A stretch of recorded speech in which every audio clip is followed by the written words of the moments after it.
Monsieur Sautron, pansement bien se passer ce matin. Jean-Marcel Sautron a été partiellement amputé du pied droit il y a 23 ans. Ça c'est ancien. Et après, quand c'est bien géré, voilà, il y a un appareillage. On a une chaussure sur mesure. Et avec ça, maintenant, on marche bien. Oui. Voilà.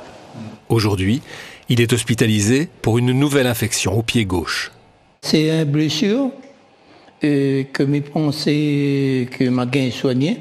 Comment ça a provoqué la blessure? Mon pied glissait sur la porte de ma salle de bain. Et à la fin, je vis que c'était un bouton seulement. J'ai pas fait un compte avec quoi. Mais l'infirmière tout a regardé, c'était bon, mais au bout du compte, il était en train de me compliquer quoi. Presque toujours, ce sont de petites blessures qui cicatrisent mal parce que les diabétiques ont généralement des problèmes de circulation sanguine. On risque amputation parce qu'il n'y a pas de petit bobo. Un petit bobo a du mal à cicatriser parce que le sang arrive mal. Ensuite, c'est la prise en charge qui reste tardive.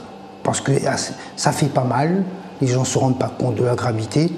Et quand ils arrivent, c'est un stade déjà évolué. Souvent, il faut alors amputer un pied, parfois toute une jambe.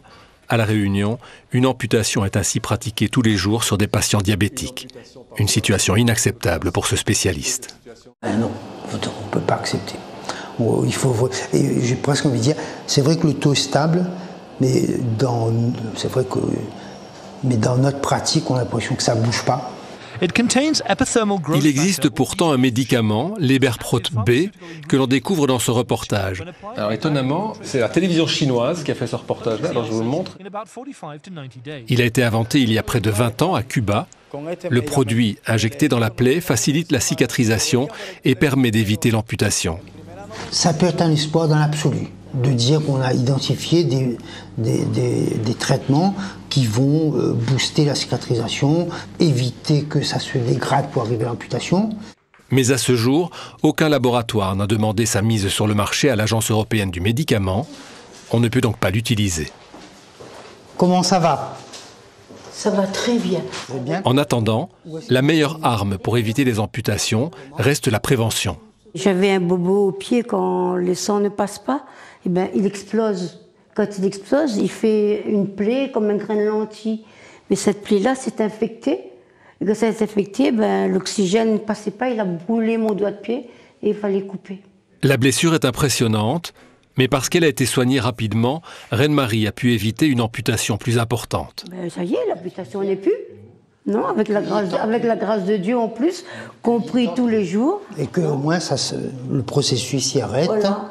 Et après, oublie pas, au pied, il faut regarder tous les jours. Ça, c'est ce que je fais tous les jours. C'est vraiment l'illustration de l'importance d'une prise en charge rapide. Ah oui.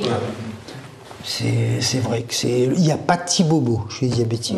Dès qu'on a un petit bobo, il faut savoir être médecin traitant. Surtout s'il coule un petit écoulement, là encore plus sévère. Quand les secs, un petit peu moins vrai.